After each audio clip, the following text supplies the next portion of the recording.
నమస్తే. Micro finance company.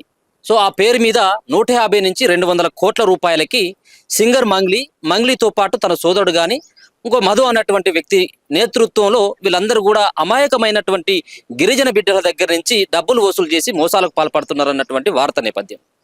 So దీని పట్ల మిగతా సంబంధించినటువంటి గిరిజన సంఘాల నాయకులు సైతం కూడా మాట్లాడుతూ ఉన్నారు. ఒక గిరిజన బిడ్డ అని చెప్పేసి ఇప్పుడు గుర్తొచ్చిందా అంటూ నిలదీస్తున్నటువంటి సందర్భం కూడా కనబడతా ఉంది. ఆమెకు సంబంధించినటువంటి ఆస్తుల చిట్టా కూడా విప్పుతా ఉన్నారు.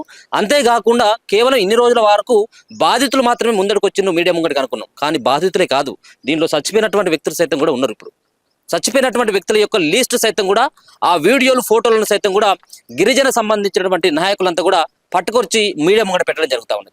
సో మాట్లాడదాం, మనతో పాటు అశోక్ రాథోడ్ ఉన్నాడు, మాట్లాడదాం. నమస్తే. సో ఏంటి, మీరు ఒక పాయింట్ ని రేజ్ చేయడం జరిగింది. కర్ణాటకన ఎక్కడో 10 ఎకరాలకు సంబంధించినటువంటి ల్యాండ్ ని మంగ్లీ కొన్నది అన్నటువంటిది. సో ఇవన్నీ పైసలు ఎక్కడి నుంచి వచ్చినాయి, ఏంటిది సంబంధించినటువంటి స్కామ్ వెనుక ఉన్నటువంటి అదృశ్య శక్తులు ఎవరు, మంగ్లీ యొక్క నేపథ్యం ఏంటి, దీంట్లో మీరు గ్రహించింది ఏంటి? అంటే మేము ఒకటే అంటున్నాము, మంగ్లీ గారి పాత్ర ఎక్కడి నుంచి స్టార్ట్ అయింది, ఏం జరిగింది, దానిపైన పంజాగుట్ట పోలీస్ స్టేషన్లో అలాగే నల్గొండ జిల్లాలలో బాధితులంతా ఎఫ్ఐఆర్ చేయడం జరిగింది, కంప్లైంట్ ఇవ్వడం జరిగింది. అది ఇన్వెస్టిగేషన్ జరుగుతుంది. ఆ బాధితులందరూ మంగ్లీ గారి పేరు చెప్తున్నారు, ఆరోపణలు వస్తున్నాయి. మంగ్లీ గారి పేరు చెప్పి మా దగ్గరికి వెళ్ళి డబ్బులు వసూలు చేశారు, కాబట్టి మంగ్లీ గారు మమ్మల్ని న్యాయం చేయాలని చెప్పేసి వాళ్ళు బతిలా ఈరోజు ఏడుస్తున్నారు. అందరు బయటకు వచ్చి వాళ్ళు సంపాదించినదంతా భూముల మీదనో, తర్వాత లోన్లో తీసుకొచ్చో, పిల్లల పుస్తకమో, ఏదో క్రెడిట్ కార్డో దాంతో దీంతో ఏదో చేసి ఇబ్బందులు పడుతున్నారు.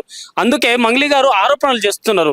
మంగ్లీ గారికి నేను అదే రిక్వెస్ట్ చేస్తున్నా, మీరు డబ్బులు మధు గారితో రిలేషన్ కట్టినాక ఎక్కడెక్కడ ల్యాండ్లు కొన్నారో, ఎక్కడెక్కడ ఏమేమి చేశారు అనేది మీ పర్సనల్.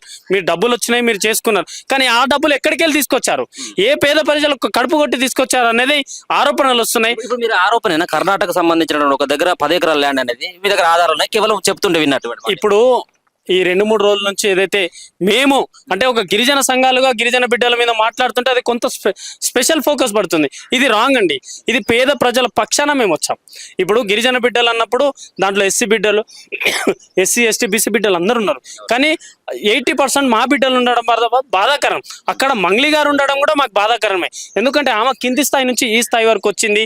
ఆమెను ఎందుకు బ్లేమ్ చేస్తున్నారు, ఆమె పైన ఆరోపణలు వస్తున్నాయి, ఆమె ఎందుకు కడుగున ముత్యంలో బయటకు రావడం లేదనేది మా బాధ. ఆమెకి ఎన్ని ఆరోపణలు వచ్చినా మధుని సేవ్ చేస్తుంది. ఎందుకని మధుని సేవ్ చేస్తుంది? మరి ఇదే కదా వాళ్ళ సిస్టర్తో ఏదో సంబంధం అంటున్నారు. ఇది ఆరోపణనా నిజమా?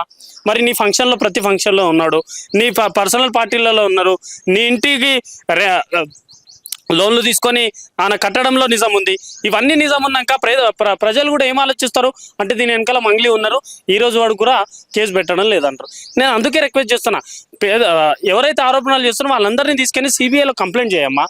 నిన్ను కడిగిన ముత్యంలా నువ్వు బయటికి రా, నీకు చాలా గొప్ప పేరు ఉంది, నువ్వు లేనిది స్టేజే లేదు, నువ్వు ఎందుకు ఇదా ఇబ్బంది పడుతున్నావు నాకైతే అర్థం కావట్లేదు. మధును సేవ్ చేసేటువంటి ప్రయత్నం ఎందుకు చేస్తూ, ఒకవేళ మంగ్లీ మధు పైన కేసు పెట్టినట్టు అయితే ఉంటే సో మధు ఉన్నటువంటి అంశాలన్నిటి కూడా బహిర్గతం చేస్తాడన్నటువంటి ఒక భయం ఉందని అనుకోవచ్చా? బహుశా అదే ఉండొచ్చు. ఇప్పుడు అంతే కదా, ఇప్పుడు వాళ్ళిద్దరి మధ్యలో ఏమేమి సంబంధాలు ఉన్నాయి.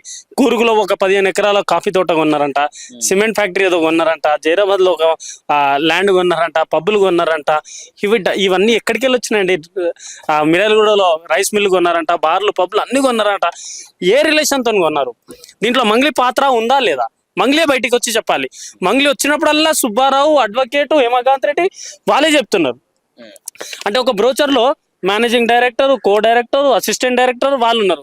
ఆ ఫోటోలు తీసుకొచ్చి బయట పెడుతున్నారు. కానీ వాళ్ళు కూడా ఆరోపిస్తున్నారు నీదే కదా, అరే మీ తమ్ముడిని తీసుకుపోయి మేమంతా వసూలు చేసినామని చెప్తున్నారు.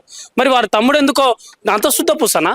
మాటలు రావా అంత వాళ్ళ తమ్మునికి? చూపెడుతుంది కదా, మా తమ్ముని ముఖం చూడు, ఇట్లా అమాయకుడు ఈయన స్కామ్లు చేసేటట్లా కనబడుతుంది ఈ ఫేస్ అని చెప్పేసి మీడియం గట్రా చెప్తుంది. అనవసరంగా మంగ్లీ తన మీద తన బురద జల్లుకుంటుంది. తమ్ముడు నిజంగానే తప్పు చేసి ఉంటే చెంప మీదకి వెళ్ళి 2 వేసి ఆ మధుగాడు నిజంగా చేసి ఉంటే నీకు తెలియకపోవచ్చు. ఒకవేళ నీకు తెలియకపోతే వాళ్ళిద్దరిని ప్రజల మీద బయటికి పంపి డబ్బులు ఎక్కడెక్కడ వసూలు చేశారు, ఎందుకు వసూలు చేశారు, నీకు బాధ్యత లేదు? ఇదే పేద ప్రజలు కదమ్మా నీకు ఇంతలా గౌరవం తెచ్చిపెట్టింది కదా, ఇదే బంజారా బిడ్డలు కదా నీకు ఇంతలా గౌరవం తెచ్చిపెట్టింది. నువ్వు ఎందుకు కడుపులో దాచుకుంటున్నావు? నువ్వెందుకు సెంట్రల్ మినిస్టర్లతో ఇన్ఫ్లుయెన్స్ చేసుకుంటున్నావు? నువ్వెందుకు సెంట్రల్ లోకల్ మినిస్టర్స్తోని నువ్వెందుకు ఇన్ఫ్లుయెన్స్ చేసుకుంటున్నావు? ఇది పేద ప్రజల సొమ్మమ్మా. కర్మ చూస్తుంది, కర్మఫలం ఉంటుంది. న్యాయం చేయి, అన్యాయం చేయకు. పేద ప్రజలకు వాళ్ళ జీవితం ధారపోసిరు. 30 సంవత్సరాలు వెనుక నెట్టేసిరన్నా. ఇది మంగ్లీ గారికి మంచిగా అనిపిస్తుందా? ఇప్పుడు ఇదే మీడియా మంగ్లీ గారికి సపోర్ట్ చేసిన రోజులు ఎన్నున్నాయి? ఆ రోజు ఎందుకో మీడియా గురించి మాట్లాడలేదు. ఈ రోజు ఏదన్నా అంటే మీడియా గురించి మాట్లాడుతున్నారు. మరి మీడియా ఎవరి గురించి మాట్లాడాలి? పేద ప్రజల పక్షాన ఉండాలా? మరి సెలబ్రిటీ వచ్చి 4 కాళ్ళు 4 చేతులు వాళ్ళ గురించి మాట్లాడమంటారా? అక్కడ ప్రాణాలు పోతున్నాయి కదన్న. ఈయన కూడా ఉస్మానియా కాలేజ్ బిడ్డనే కదా. చనిపోయారు అన్న. ఒక 4-5 చనిపోయారు. ఇది నల్గొండ జిల్లాలో కేసు అయింది. 300 కేసులు అయినాయి. మీరు ఎక్కడ పోయి ఒకసారి ఇన్వెస్టిగేషన్ చేయండి. ఎవడో హేమాకాంత్ రెడ్డిని ఫేమస్ చేస్తారు, ఎవరో అడ్వకేట్ ని ఫేమస్ చేస్తారు. బాధితులు అడ్వకేట్ దగ్గర రాకపోతే ఇంకెవరి దగ్గరకు వస్తారు? నీ దగ్గరికి, నా దగ్గరకు వస్తారా? ఏంటిది ఇప్పుడు మీరు ఫిల్మ్ ఛాంబర్ లో కూడా ఆమె పాటలను బ్యాన్ చేయాలి, ఆమె మొత్తం సినీ ఇండస్ట్రీలో ఎవరు కూడా ఆమెకు అవకాశాలు ఇవ్వద్దంటారు. సో దానికి ఏం సంబంధం? ఇప్పుడు మన తొలిగి వెలుగు ఛానల్ ఉంది. ఇప్పుడు దాంట్లో చాలా మంది ఎడిటర్స్ ఉంటారు, డిజైనర్స్ ఉంటారు, వాళ్ళు ఉంటారు, వీళ్ళు ఉంటారు. అప్పుడు మా రగన్ ఏం చేస్తాడంటే ఎవరైనా సరిగా పని చేయకపోతే, నెగ్లిజెన్స్ ఉంటే వాళ్ళని తీసేస్తాడు. ఇప్పుడు అది కూడా ఒక డిపార్ట్మెంటే కదన్న. అది కూడా ఒక డిపార్ట్మెంట్, టాలీవుడ్ డిపార్ట్మెంట్. దాంట్లో 24 క్రాఫ్ట్లు ఉంటాయి. దాంట్లో ఒక క్రాఫ్ట్ టీమ్ అది. ఆ 24 క్రాఫ్ట్ లో ఏ ఒక్కరు నెగ్లిజెన్స్ చేసినా క్రాఫ్ట్లకి వెళ్ళి పనిష్మెంట్ ఇవ్వడో, సస్పెండ్ చేయడం ఉంటుంది. ఆమె పైన టాలీవుడ్ కి ఇంత గొప్ప పేరు ఉంది మన ప్రపంచంలోనే. అంత మంచి సినిమాలు వస్తున్నాయి, చాలా మంచి అవార్డులు తీసుకుంటున్నారు కదా. ఆ టాలీవుడ్ ఇండస్ట్రీ పైన మొత్తం ఆరోపణలు వస్తున్నాయి. ఆమెకి తాత్కాలికంగా ఈ కేసు విచారణ పూర్తి అయ్యే వరకు తాత్కాలికంగా ఆమెని సినిమాల నుంచి బహిష్కరించండి అని ప్రొడ్యూసర్ కౌన్సిల్ కి మేము ఫిర్యాదు చేయడం జరిగింది. నాయకు అంటే మీ సంబంధించినటువంటి మీ సంఘాల నాయకులు కావచ్చు, మీ గిరిజన దాంట్లోకి వెళ్ళి ఉన్నటువంటి వ్యక్తి రాముల్ నాయక్ కూడా ఆమెను ఎందుకు తొక్కేసేటువంటి ప్రయత్నం చేస్తారు? సినీ ఫిల్మ్ ఇండస్ట్రీ, ఫిల్మ్ ఛాంబర్ దగ్గరికి పోవాల్సిన అవసరం ఏముందంటూ ఆయన కొట్టుబాటేస్తున్నటువంటి సందర్భం కూడా కనబడుతుంది. ఎట్లా స్పందిస్తారు? అదే గౌరవ రాముల్ నాయక్ గారు కూడా చెప్పారు. మీరు నిజంగా మన ఛానల్తో మాట్లాడారు అనుకుంటా. రాముల్ నాయక్ గారు కూడా ఒక మాట అన్నారు, మీకు కడుపు నొప్పి వస్తే మా దగ్గరికి రావాలి. ఓకే, నీ కడుపు నువ్వు ఎవరో దగ్గరకు పోయి ఎవరో దగ్గర పంచాయతీ పెట్టుకొని, ఏదో ప్రొడ్యూసర్లు ఏదో ఇండస్ట్రీ దగ్గర పంచాయతీ పెట్టుకొని ఈరోజు మా గిరిజన బిడ్డలంటే మేమేం చేయమంటాం? కమ్యూనిటీ పెద్దలు ఉన్నారు కదా, ఎస్ నిజంగానే అన్న మాకు ఇట్లా ఇబ్బంది ఉందన్న అని చెప్పేసి మా రాముల నాయక్ దగ్గరికి వచ్చేది ఉండే, మా ఎంపీల దగ్గరికి వచ్చేది ఉండే, మా నాయకుల దగ్గర అందరి దగ్గర వచ్చేది ఉండే కదా. ఎందుకో రాలేదు? అక్కడ ప్రొడ్యూసర్ కౌన్సిల్లో మీటింగ్ పెట్టుకొని అక్కడ పంచాయతీ కుదరక ఇక్కడికి వచ్చి బయటపడ్డాడు. అందుకే నిన్న రామనాయక్ గారు కూడా ఒక చాలా పెద్ద గొప్ప స్టేట్మెంట్ ఇచ్చారు. దీంట్లో డబ్బులు మేము మంగ్లీ గారు తీసుకున్నట్టుందా లేదా అంటే నాకు కూడా 50-50 అనుమానం ఉందని చెప్పిండు. మరి ఇప్పుడు నేనేం చెప్పాలి? అంటే అంత పెద్ద గొప్ప నాయకుడు, ప్రజల కోసం, పేద ప్రజల కోసం కొట్లాడుతున్న రాముల్ నాయక్ గారు కూడా 50-50 నాకు కూడా ఉందని చెప్పేసి అన్నాడు. మరి ఇప్పుడు ఎవరిని? అదే రాముల్ నాయక్ గారు ఇప్పుడు ఏది సంపాదించుకోలేదు ఎందుకో? పాటలు పాడితే రోజు పొద్దున్న లేస్తే ప్రజలు ఉన్నదే.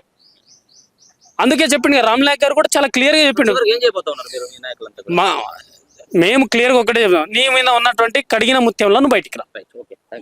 సో మొత్తానికి మంగ్లీకి సంబంధించినటువంటి అంశంలో ఏదైతే ఆరోపణలు వస్తా ఉన్నాయో వాటిని తూర్చేసేటువంటి ప్రయత్నం చేయి. ఒకవేళ నీకు ఇట్లాంటి కేసులో ఎలాంటి నీ యొక్క హస్తం లేనట్టయితే నిరూపించుకోవాల్సినటువంటి బాధ్యత సైతం కూడా నీ పైన ఉన్నది. ఇన్ని కోట్ల ఆస్తులు వివిధ రాష్ట్రాల్లో మరి వేరే ప్రాపర్టీలు కొనేటువంటి ఆస్తులు ఈ స్కామ్ నుంచే వచ్చినాయి అన్నటువంటి అనుమానాలు సైతం కూడా అశోక్ రాథోడ్ అయితే తెలియజేస్తా ఉన్నారు. చూస్తూనే ఉండండి మన తొలి వెలుగు.